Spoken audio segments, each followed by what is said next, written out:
Pascal Janot, bonjour. Vous êtes Bonjour Olivier. directeur du CIF Aidant, donc le centre d'information et de formation des aidants.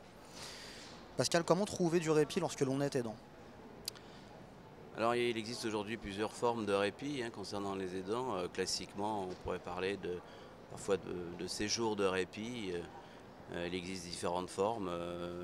Le séjour de répit pour l'aidant seul, pour le couple aidant-aidé, et il existe un certain nombre de formules aujourd'hui qui sont en place.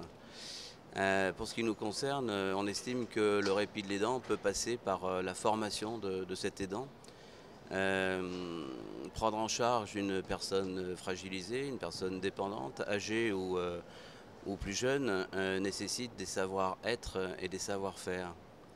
Un des problèmes de l'aidant familial qui est affectivement impacté et évidemment investi auprès de son proche va se dévouer corps et âme à ce nouveau rôle qui lui incombe, alors d'une façon volontaire ou involontaire, mais il y a une constante, c'est que aucun des aidants familiaux aujourd'hui en France, et il y en a 10 millions à peu près, ne sont sensibilisés à ce nouveau rôle. Donc nous partons du principe que si cet aidant familial pouvait bénéficier de parcours d'information et de formation, d'une part à son rôle d'aidant familial, et alors l'apprentissage par exemple, connaître ses limites, apprendre à déléguer, comprendre pourquoi parfois la culpabilité de l'aidant est si forte, sont des leviers dès lors qu'il les aura compris et un petit peu analysés, qui pourra peut-être le conduire vers ensuite un nouveau parcours que nous mettons en place régulièrement, qui sont donc des formations concernant ces aidants familiaux. On a vu le savoir-être et ensuite il y a le savoir-faire. Prendre en charge une personne âgée dépendante, prendre en charge une personne handicapée nécessite des savoir-faire.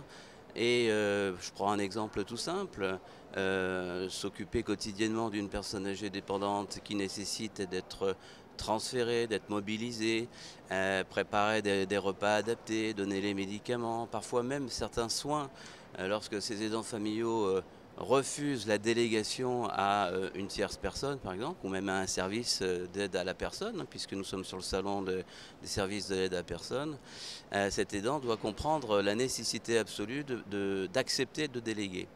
Et malgré tout, concernant ces savoir-faire, eh bien, dès lors que cet aidant familial s'épuisera moins, se fatiguera moins, aura une pratique proche de celle de certains professionnels. Alors, une précision, il est hors de question de professionnaliser les aidants familiaux, ce n'est pas du tout l'objectif, mais on a un leitmotiv, nous, au niveau de la maison des aidants en Dordogne, Bergerac, et au sein du centre d'information et de formation des aidants.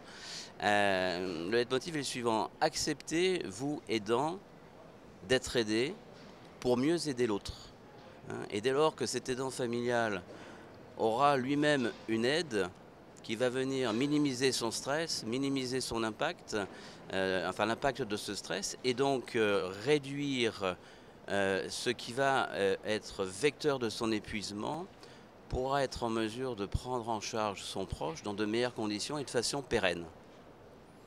Pascal Janot, merci beaucoup. Vous êtes directeur du CIF Aidant, donc le centre d'information et de formation des aidants. Merci. Merci Olivier.